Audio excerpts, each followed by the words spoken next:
Ya, Bante, ada pertanyaan saya langsung dari Ibu Sunawati, Bante. Kami persilakan Ibu Sunawati, Pandami wakil dari Bante. Samarinda. Terima kasih Romo Afan. Mantap semakin jadi moderator. Maaf Bante, mau minta penjelasan lebih ini karena setelah mendengar penjelasan Bante tadi, saya punya pertanyaan yang agak mengganggu saya.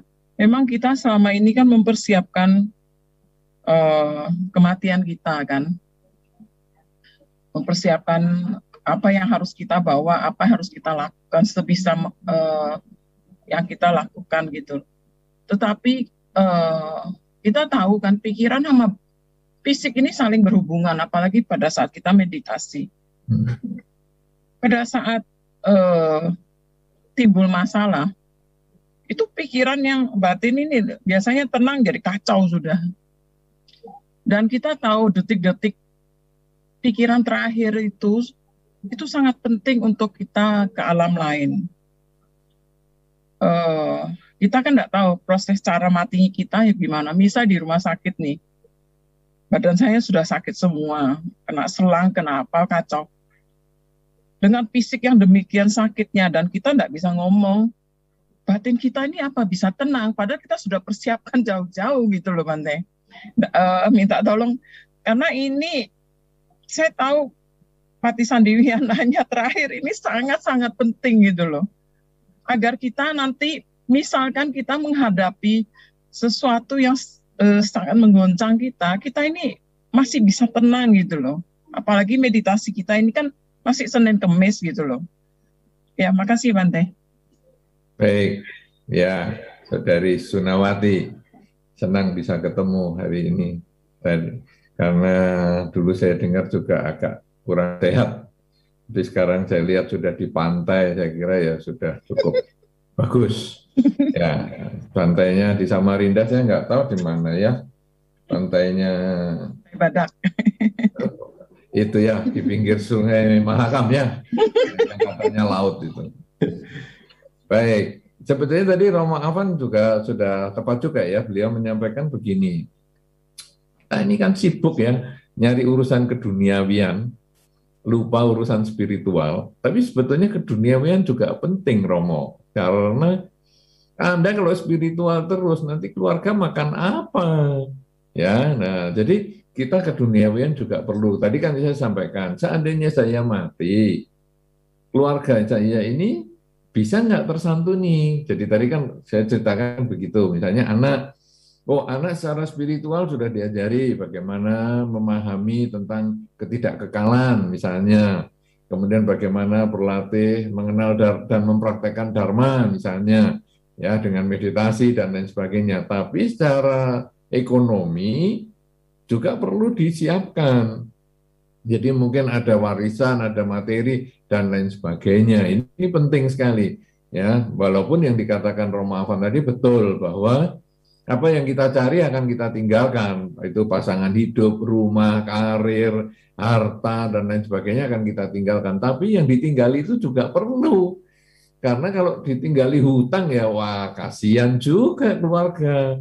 Itu. Nah, sekarang Saudari Sunawati berpikir lagi, wah saya sudah berbuat baik nih, banyak berbuat baik. Tapi tentu tadi ya, ada persiapan materi juga perlu ya. Jadi persiapan duniawi ini perlu juga. Kemudian, saya sudah berbuat baik banyak, tapi pikiran kan nggak stabil nih. Wah, kalau waktu bus begini, pikirannya jelek bagaimana?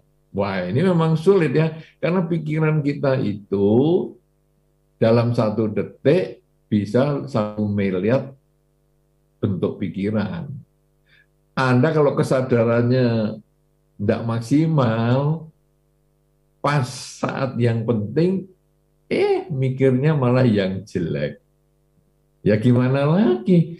Lewat pikiran kita kan belum bisa dikendalikan. Tapi ingat, kita itu kalau di dalam hidup kita ini memperbanyak kebajikan, ya dengan kerelaan, kemoralan, dan konsentrasi, maka seandainya pas detik terakhir atau saat terakhir itu kita kepleset ke arah yang negatif, pikiran buruknya kebetulan muncul, itu nanti kita lahir di alam menderita itu tidak lama.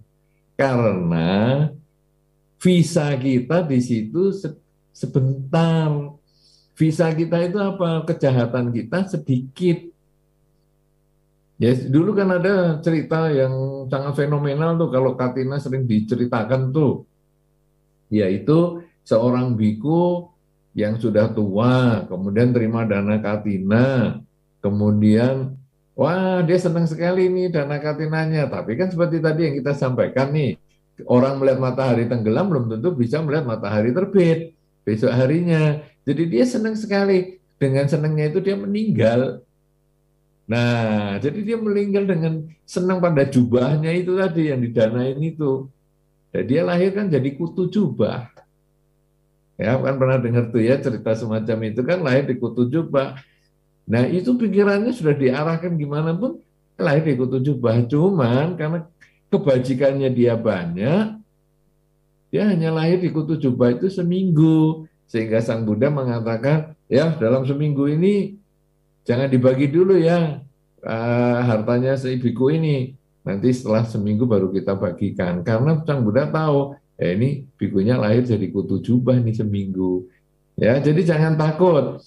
Penting itu sekarang kita ngisi hidup ini. Ya tadi sudah Romo Afan sampaikan, pokoknya kita ya mencukupi materi lah, kemudian membahagiakan pasangan hidup, anak dan sebagainya. Ini kewajiban ya. Jangan aku sekarang pokoknya mau mempersiapkan kematian, aku mau terus berbuat baik, pikiranku aku meditasi terus, kemudian anak istri nggak dikasih makan, waduh, itu nanti repot. Nah, jadi kita tetap persiapkan, tapi kemudian kita juga mempersiapkan mental kita ini dengan latihan meditasi, ya tadi kan kebaktian juga kita ada, kemudian nanti pagi sore mungkin kita juga sering latihan meditasi, baca parita bersama dengan keluarga, kemudian meditasi. Jadi gunakan waktu setengah jam pagi, setengah jam malam bersama keluarga membaca parita dan lain sebagainya. Itu sangat penting untuk persiapan nanti di akhir kehidupan.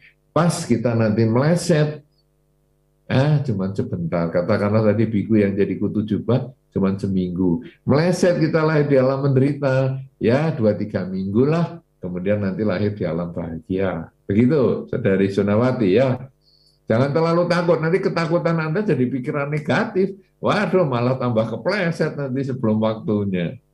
Santai aja, tetap berbuat baik, isi dengan kalimat semoga semua makhluk bahagia, sehingga kalaupun takut, Anda ngimpi dan lain sebagainya, ngimpi yang menakutkan, Anda mengucapnya juga semoga semua makhluk bahagia. Berarti itu, kalimat itu sudah masuk dalam bawah sadar Anda. Sehingga nanti saat takut, di saat akhir itu, siapa tahu yang muncul, semoga semua makhluk bahagia. Nah, itu langsung lahir di alam bahagia. Tapi kalau ketemunya yang kurang sip, ya enggak apa-apa. Nanti kan masih timbunan karma baik Anda itulah yang akan mendorong Anda untuk terlahir di alam bahagia setelah itu.